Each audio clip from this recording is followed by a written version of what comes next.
Welcome back to another KISS electrical video. Today we are going to be putting in a WRTR 15 amp duplex receptacle with in-use bubble cover, and it is a heavy duty one. So I'm just going to go through the process. We're going to cut the sheathing off of that 12-2 because this is going to be in and out. The way I ran this in this house, I ran it on a a dual function or a dual purpose breaker, which means the breaker that is installed on this circuit is a arc fault and ground fault. So it's a dual purpose, dual functions. Okay, so just basically installing a receptacle is all I'm doing. I'm just tearing away the sheathing and the extra paper that goes around these conductors, separating the conductors, getting my grounds and my neutrals and my hots, or my bare, my whites and my blacks. I take my Kleins, or these are 9-inch linemans or 9-inch side cutters, and I twist it up probably about 6 times, make sure it makes good contact, good and twist, and I'll just cut one of them off. And then I'll take a greeny wire nut, which is a wire nut with the hole in the back of it. I'll take it once I find it.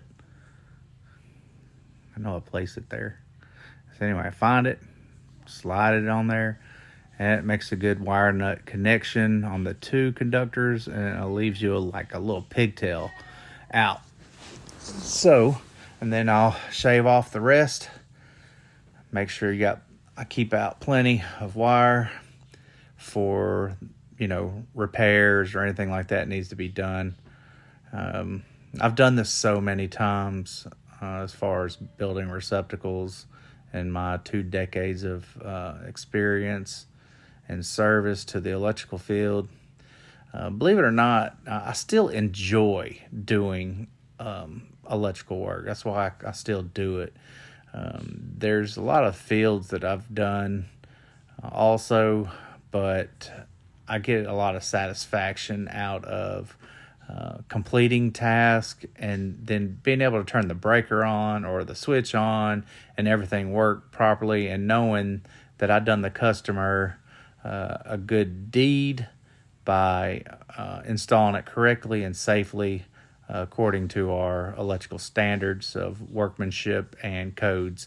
So anyway, once I got that ground, see, you saw me just push it back in there. Sometimes the rigidity of the wires when they're put together like that is a little stubborn and contrary.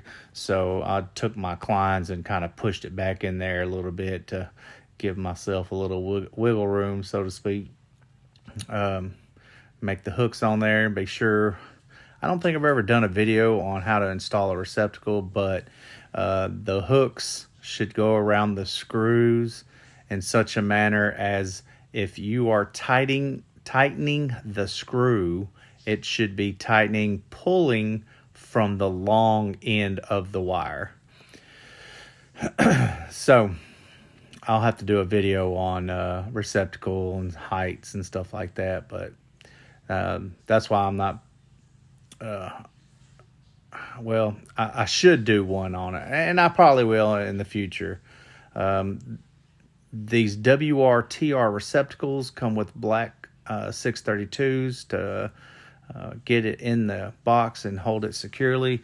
However, these specific screws were a little bit too short that come with the device due to the siding, and the box might have been just a hair bit recessed, but we always do it flush with the outer surface upon the rough end. So, because you never know exactly. I know sometimes the builder, they do this or that, but you never know where the box falls out. And if you put it too far out, then you don't have any space. But the screws, the 632s that come with this bubble cover are also rated for outside, so I just replaced the outside screws from that, and this bubble cover just you take the screw in the bubble cover and push it through the receptacle and then into the 632 holder in the box,